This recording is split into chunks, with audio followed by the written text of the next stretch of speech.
We met some friends right before the lockdown, became a larger group. We were the only two girls out of a group of four other guys. Very early on, I said I had a boyfriend at the time, would even invite him to hang out, to play games. I wasn't too sure I didn't know these people well, wasn't too sure of their intentions. One of the guys developed romantic interest in me and told my best friend. She didn't share this with me at the time, but since that moment, she began to do some pick me things. Like, she would put me down in front of these guys saying, like, oh, when we go out shopping, OP would take forever. She would drag me to Ulta every time we saw one. I literally hate makeup too. It was so bad.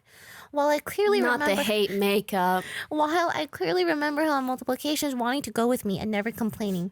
It didn't feel great for my best friend to put me down in front of them, My own interests, which she had no issues with, were used against me to put me down in front of guys we didn't even know that well. Post-COVID, she stopped inviting me to hang out, began hanging out with the guys we met. She would forget to invite me to hang out, make excuses to avoid hanging out with quote me. Unquote, forget. Choosing them instead. I had multiple instances. I confronted her. She apologized, and I would think that things were okay. One of the guys who showed romantic interest in me confessed to me, and I rejected him because I was dating someone else. He was upset that I rejected him and began calling me a bitch and some other not nice names that YouTube will demonetize you guys for. I later found out she was enabling this behavior, joining in calling me annoying, a bitch, telling them personal things about me, etc.